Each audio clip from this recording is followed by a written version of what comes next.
Do-do-do-do-do-do. Hey, it's your Uncle Joe Benson here, 955KLOS.com. I got Spencer, the Disney travel dad, with me right now. Not only well-dressed, but quite accomplished in Cars Land lore. That's right. That's right. You've been down there. You've seen it. I have. That's my favorite ride. Good. Taking that. And for those of you who haven't been on it yet, you have something to look forward to. The bank turns. That's when right. you're in the cars going over the loop-de-loos and through the tunnels and the bank corners, the banking is about the same as Daytona, and the G-forces you're feeling are really like on the track. I've been racing for many years. I race at Auto Club Speedway out there. I know, right. Where there isn't near that much banking. But you're feeling down and how it just affects everything you're coming through. Mm-hmm. The screams, that's exactly like it is when I'm in the car racing. And you are obviously talking about Radiator Springs Racers. That's what we're talking about over at the new Cars Land down at Disney California Adventure. Now, as you know, the Disneyland Resort has undergone a complete expansion, especially California Adventure, with the advent of Cars Land, the opening of Buena Vista Street, which is the new entryway at California Adventure,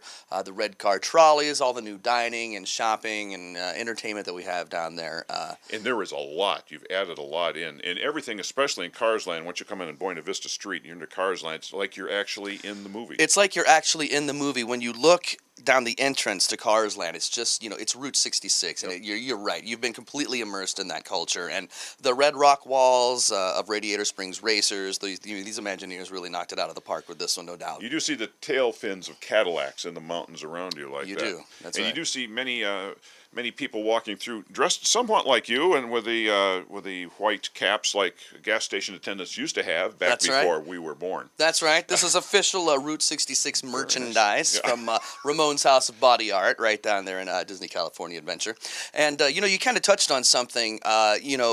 We here in Southern California, we live here, we think just because Disneyland's down the street, we have the place wired and we know everything about it, right? Well, that couldn't be further from the truth. Especially if you haven't been down there yet to see everything that's new. There's a lot going on. So instead of getting up early, getting down there and enjoying the day, we've been going around saying, hey, why don't you take a couple days and enjoy everything that it has to offer? And here's one of the points I'm trying to make. Sometimes people don't know this. If you go to Disneyland.com. You book a reservation at one of the 3 resort hotels, the Grand Californian, the Disneyland Hotel, Paradise Pier Hotel.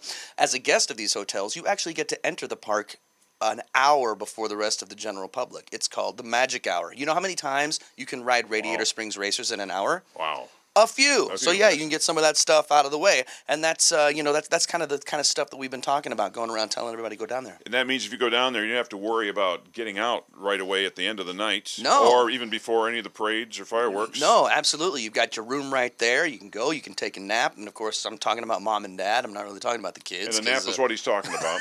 That's exactly right. And then you're back in, for World of Color at California Adventure. You finish the night off with the fireworks, and then you get up the next day and you come home. Because you know what?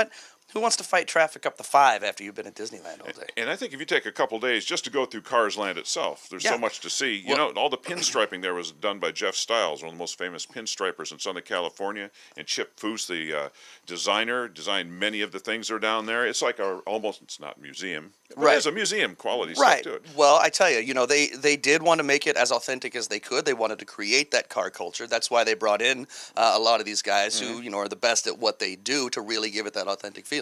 Well, this is really cool. Thank you for stopping by. Wait a minute. We do have one other...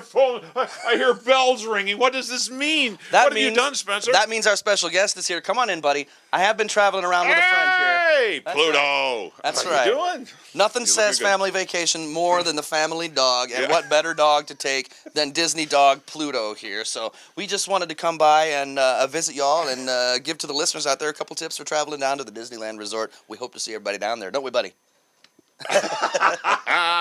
Thank you very much, Spencer. Hey, thanks, Uncle Joe. It's good to see you. Thank you, Pluto. See you guys down at Cars Land at your Uncle Joe, 95.5KLOS.com. Do-do-do-do-do.